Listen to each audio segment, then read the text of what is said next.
Hello, everyone, and welcome back to Noxcast, an Equinox news recap podcast. I'm your host, Charlotte King. I'm the managing executive editor of the Equinox. And I'm Nathan Hope. I'm the administrative executive editor of the Equinox. And this week we are joined by our Equinox staff, Elias. Hi, I'm Elias. I'm a sports writer here at the Equinox. Thanks for coming on. Thank you. To get started, we do have one announcement quickly, which is that the Equinox is going to be hosting a big event Saturday, March 8th from 5 to 10 p.m. in the Mabel Brown Room, second floor student center, like right at the top of the stairs. Ourselves and WKNH are co-hosting a big Media Org collaborative event. It's called Media Org Madness, kind of a play on March Madness. And we're hoping to have a bunch of other media organizations, student organizations across campus come join us. There's going to be games, food, music, and sort of the headliner event of the whole thing is going to be an Adam Sandler lookalike competition judged by representatives from all the different orgs. So to any watching or listening, if you're able, we'd love to have you there. This is going to be our first big event that we host in quite some time, and we've been planning it for a while. We're super excited. So come through. Feel free to dress as Adam Sandler, hometown hero, and you might just be able to win a prize at that or one of the other fun games that we have set up. We'd love to have you. Did you have anything you wanted to add about that? No, just hope to see everybody there. Takes a lot goes into planning an event, so I would really appreciate tell a friend to tell a friend, and yeah. Awesome. All right, let's get into it. Elias, we're so happy to have you. You've been a consistent sports writer for us so far this semester. You've been putting out great stuff. Thank you. And so I want to kind of lead with sports this week. We always like to highlight what our guest worked on this past week, and so I want to give you the opportunity to talk about what you worked on, which, if I'm correct, was a lacrosse recap, and then you also had the top story from sports this week, which was sort of a varsity hockey season recap, looking back at ice hockey's first foray into varsity sports after having been in the club sports space for some time previously. So let's start with lacrosse, if you want to talk a little bit about what goes into covering something like that. Sure. I mean, for me personally, and I think it's just good journalism rule to follow, if the game's at home, go to the game. So I went out. It was very cold, and there was not that much seating. But I think, especially in sports, to capture all the little nuances and kind of make the readers feel like they're there, you really have to be there and feel the energy of the crowd, feel the energy of the players. So, for example, at that lacrosse game, there was a player who was screaming and trying to get his teammates riled up. But that kind of thing you can only write about if you're there. And I really like to transmit those emotions into what I'm writing. Definitely. I think, recaps can be an interesting case because it's the news, but it's not a story in the conventional sense. Yeah. A lot of the time, it's kind of more adjacent to a play-by-play, just here's what happened in the order it happened in. But I think something that I've really enjoyed from you as well as from our other consistent sports writer right now, Carson, is you guys really have a sense of being able to inject that kind of the feeling, the vibe of the game. And it's a much more, because obviously Nate and I look through all the stories in the editing process before it goes to print. But when I'm reading through it, it's a much more vivid experience, that sort of in-person reporting.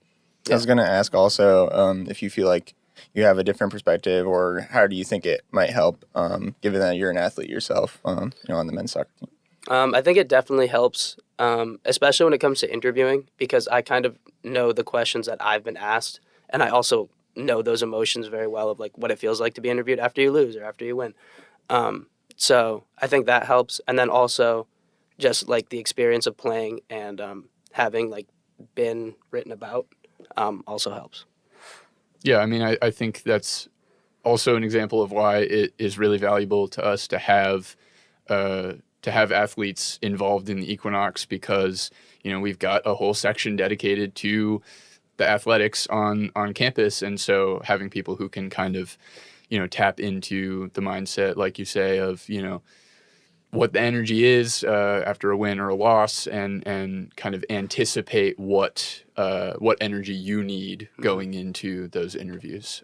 But yeah, great work on that. And then also, I really, really loved the hockey season recap. That was such a solid news story. And also, it was funny.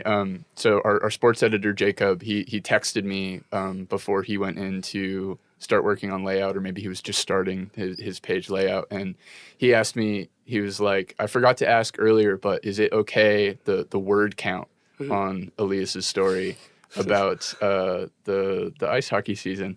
And I was like, word count? What are you talking about? And I went back on the document and I checked to see, I think it ended up totaling, was it over 1,000 or? Yeah, I think so. Yeah. And it just, I didn't even notice at the time that I was reading it, because I was just like, damn, this is cool to be able to like look back at how this, these burgeoning teams are really trying to like pull together and make names for themselves. But so again, I'll turn over to you and talk. You can talk a little bit about the experience of reporting on this. Yeah. So I did a couple like recap stories on men's and women's ice hockey before, and I was doing some camera work, so I've kind of been like close to those two teams over the course of the semester. And definitely like this article, it was definitely the article that I feel the best about, just because like the story's so great. I mean, you bring back hockey to Keene after 25 plus years. You have a coach that's been with the club program for 20 years. Like, there's really just a lot to write about, and a lot of like really good community focused work that they're doing as well. And I don't know, sitting down with the players, like sometimes, you guys interview, like some interviews are good, some interviews are bad, but both the men and the women just had so much to say and so many positive things to say about the direction of the program, the coaching, the interaction they've had with the community. So it was really special to write about. Yeah, I think adding varsity hockey has been huge for a lot of people, and I think I've seen things where it's like it's one of the fastest growing sports in like high school right now, and so I think the interest was there. Also, obviously, already having had a club team, it seems like an obvious thing to go the next step and go up to varsity. So I think it's offered a lot of opportunities to people, and hopefully they can keep honing in on their skills in the next few years, as this program seems like it's here to stay. Yeah. Yeah, I mean, I was thrilled when I heard the announcement that, way back when the announcement that we were going to upgrade to varsity. And so, knowing from your story, like the community that those teams have been able to build, I'm so happy for them and optimistic for the future, looking ahead. Like Nate says, I think there's going to be a lot of people coming into the college space looking for that type of, not just looking for a varsity hockey program, but also looking for that level of community and that kind of just team environment. And so, I think that, again, having, like you said, a coach who's been working with them in the club space for a long time, is such a valuable thing. But yeah, just a really, I think this was a great opportunity in a sports story to really highlight the people, because we can talk about the games, we can talk about the numbers, right? But it's about people. And I mean, that you can say that about any type of reporting. But yeah, I love a good season recap, and this was great. Thank you.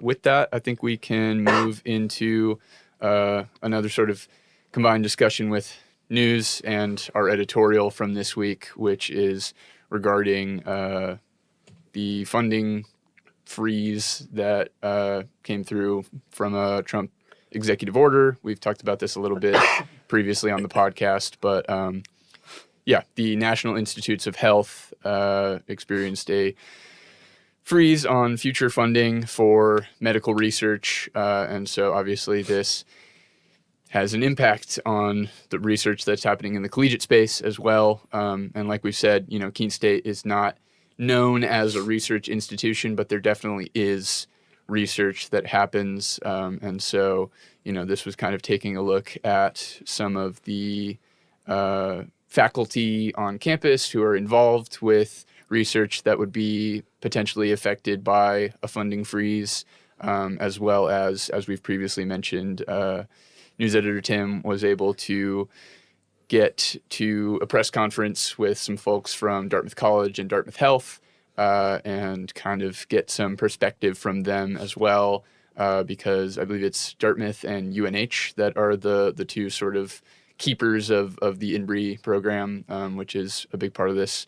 Also, just a quick shout out to Arts and Entertainment editor Haley for her first step into the news section. So good work on that. Yeah. I think it was a really solid story and kind of talks about what we've also been talking about with, again, sort of the uncertainty in the federal government right now. And right now, like, the research that's being done on campus isn't affected at the moment, but there's still that fear there, and you can kind of sense in the quotes and the interviews that were done that it's like we don't really know what the future holds. You know, we have money that's been given to us already, and that's not going to be like stripped away, but that money is, you know, limited. And so being able to continue future research opportunities is obviously important for a lot of students, especially in the STEM fields, and not being able to potentially offer that in the future, especially at a school where there's a pretty sizable, you know, budget deficit. We don't have a lot of money to go around. Some of these grants are very valuable to the campus community and to those students and to the faculty that can oversee them. So I thought it was really good job all around, and it was really good editorial discussion. There was a lot of good viewpoints in terms of, you know, the importance of science and not running away from it, but embracing it, stuff like that. Yeah. I think kind of just what you were saying, like these changes that are happening at the federal government are casting so much uncertainty over so many different aspects of, all life, but student life definitely. And to be at a school where, yeah, you have a small research population, a couple professors that are doing research, but those students that are affected is very meaningful to them. So to have that kind of stripped, maybe we'll see how it goes, but to take that away is pretty sad and definitely detrimental to the student experience. Yeah, I mean, I think that at any level, you know, you look at something that is as, I'll just put it out there, as anti-science, basically, as this move has been, you know, it's going to spell some pretty big danger for any educational institution. And so, you know, Keene as a liberal arts institution, you know, I mean, we've got people working on STEM research as we speak, and it's hard. It's hard to watch, you know, that threat rise to the work that people are doing, because it's important. You know, it's important to the students, but it's also important to science to have students be able to work on research, because you know, as is present in our reporting, there's a lot of research that goes on at Keene State that could be important.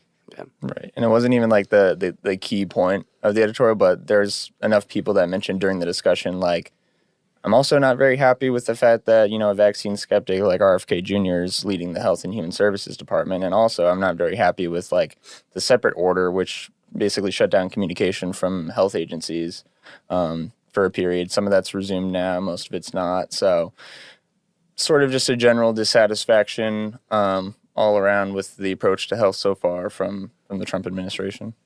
Yeah, and I mean, it all ties in, like, one of the big topics being what's happening with the avian flu right now, and you know, to shut down communications between health organizations in the middle of a scare like that, you know, I think it shows a pretty blatant lack of care when it comes to the administration's attitude towards just people. Yeah. But what can we do? We'll watch, we'll follow the story, and we'll see if any alternatives emerge in terms of funding for research, or just if any, you know, contest of these moves, these orders, you know, follows through and can overturn these prospective freezes. Yeah. Yep. moving into actually the topic of some research and practicum, there was a story from the Keene Sentinel, which was the top story in our region state section this week, highlighting the work of some Keene State architecture students as they contribute to some Peterborough housing projects and sort of are, I think, acting almost in a consulting role for now, presenting some ideas to the leads of housing in Peterborough and being a point of reference. People who are coming up, they're studying this field, and I think one of the big things that is important is to that's an area where it's important to get the input of younger people. Housing is such an issue for younger people, as we all kind of know.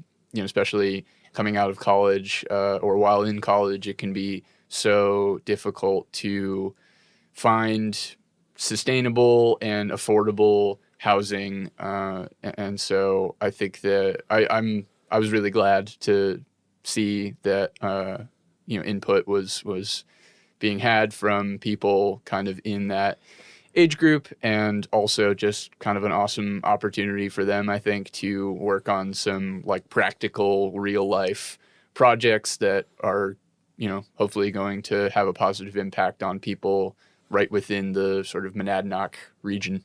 Yeah, I think the architecture department's really cool, and I'm glad that we've been able to do some reporting on that in the past year as well.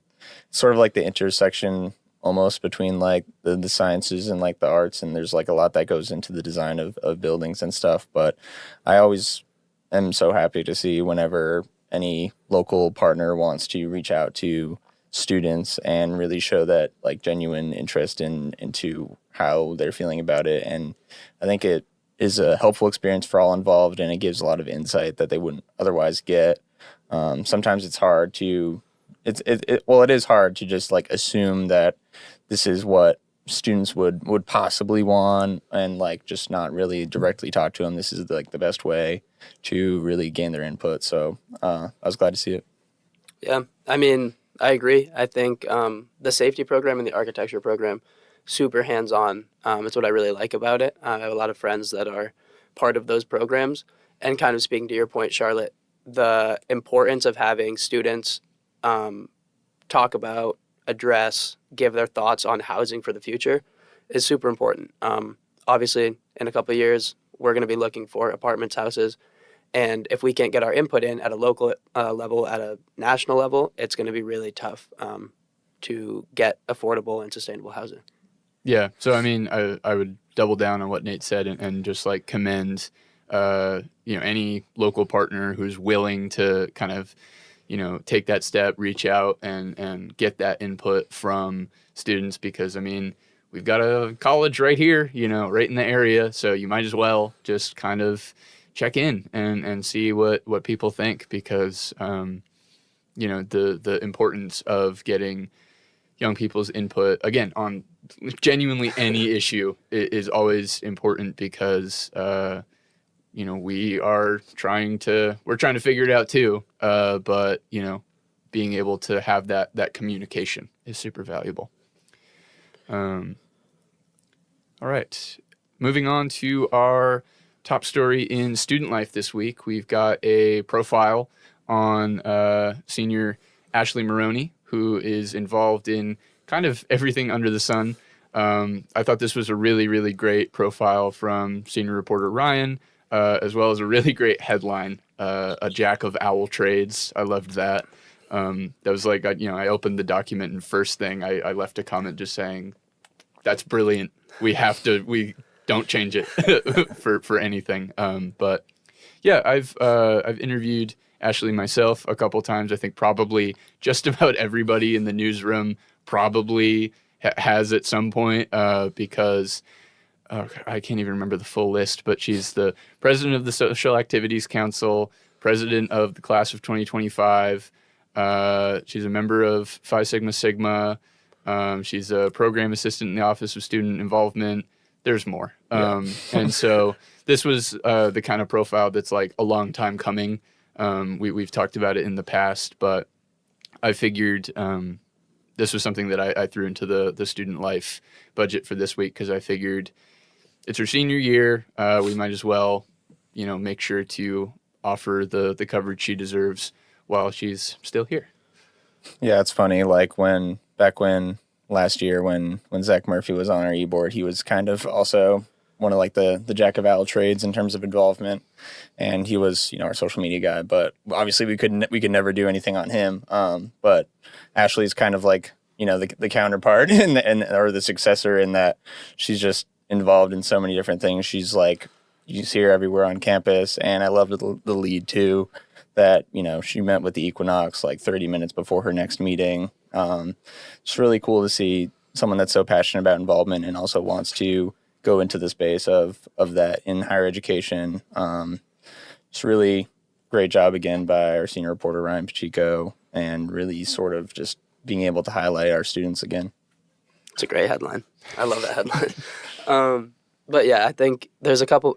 I don't know Ashley, but I know some other people on campus that have a similar kind of passion for everything. And I think it's super important to the student community to have those people that are really just doers and promote events and host events and are just super welcoming in lots of different spaces. So props to Ashley. Yeah, I mean, I personally can't get into the mindset of I have to be doing something at all times. I need a few minutes every now and then to just sit back and say, okay, I just can't think for a little bit. But yeah, no, I totally commend just getting as involved as possible. And one of the big things she highlighted too was making memories. And I think that's a great way to live your life, is to always be looking for the next thing to just have an experience and really live life to the fullest. So yeah, I definitely admire her sense of go-getterism, and great work to Ryan again. Moving into our arts and entertainment top story, we actually have another profile on another student who is just kind of making the most of their experience. This was a profile by copy editor Justin, shout out, on junior film major Ty Desjardins, who is a music director for WKNH as well as the vice president of Film Society. We see Ty around a lot just because the WKNH office is right next door to the Equinox office, so always passing everybody in the halls. We're also frequent attenders of Film Society, so definitely a familiar face. And so once again, it was the kind of thing where it felt like high time to just sort of take a look and say, what's it like to kind of coordinate the experience of being so involved on two different media org e-boards. And I thought that this was another really nice look into the sort of life and mind of somebody who just really has the desire to connect with people and to make things and to engage with media in this really deep and meaningful way. So great work all around. Yeah, Ty's a really cool guy. He's really passionate about both music and film, and also we've seen him around a little bit in journalism classes, and he expressed interest in the article about how he potentially would want to work for WMUR as a cameraman or something like that. I just think it's really cool to be able to highlight someone like him on the student involvement side of things, because oftentimes it's good to highlight any students, but it is sometimes easier to think about oh, well, this person's in a lot of plays, or this person's in a lot of music productions. But we're thinking of it now oh, well, we got someone here who's really, involved in two of the biggest media orgs on campus, and sort of being able to highlight just someone who just cares a lot about what he does. Really glad to see it again. And I think we've been doing a really good job with putting out student features, especially, shout out to Justin again. Yeah, I agree. I think it's super important to do those student features, just because, we talked about in the Equinox meeting about the whole point of the paper is the student voices. And I think it is kind of easy to to get lost sometimes in wanting to hear, like what President Treadwell has to say or what Marty Testo has to say, but to actually like put the spotlight on these students that are doing outstanding work and giving them the recognition that they deserve is super important. So yeah. Good work. Another little behind the scenes thing was arts and entertainment editor Haley had texted me when she was working on her layout, and last week we had also done a profile as the top story. So she texted me and was like, "Hey, I just want to check. Is it like cool? Is it too repetitive to have a profile once again as the top story?" Which is a good thought. We try to avoid repetition from paper to paper as much as we can in terms of the design or content or anything like that. But I thought about it a little bit, and ultimately I said, there's nothing wrong with just continuing to highlight students the way that we always aim to do. So we ended up saying, this is a really solid story about somebody who's prominent on campus. Go for it. Yeah, another cool thing behind the scenes is, so in the midst of planning our big Media Org Collab event, we popped into the WKNH office to chat a little bit with Ryan Retigliano about it, but that was also during Ty's office hours, and so we never got around to taking a picture of Ty, so she just kind of popped out of his office, and I was like, "Hey, can you like step out for a sec, and I'll get a picture of you, in front of the WKNH office." So that was a cool little thing. Glad to always use our own photos when possible, and step back into my photographer prowess. Yeah, it was smart. It was a little funny, being all like in thought of, okay, we're planning this, we're making this happen, whatever, and then like right towards the end of when we were talking to them, you were like, "By the way, do you mind if I just snap a photo of you real quick?" It's like, good thought. I think that already brings us to the end of our news recap for this week. As always, I would like to thank the composer of the music for Noxcast, our very own Equinox alum, Zach Keenan, as well as the designer of the graphic for Noxcast, our very own art director, Elijah Fisher, and the editor of Noxcast, our very own multimedia director, Jakob Hall. Once again, we would love to see you at Media Org Madness, Saturday, March 8th, 5 to 10, Maple Brown Room. Come dressed as Adam Sandler. And I think that's all. So we will be back next week with another news recap. Thank you very much for watching. And until then, I've been Charlotte King. And I've been Nathan Hope. And thank you to Elias for joining us. Thank you for having me.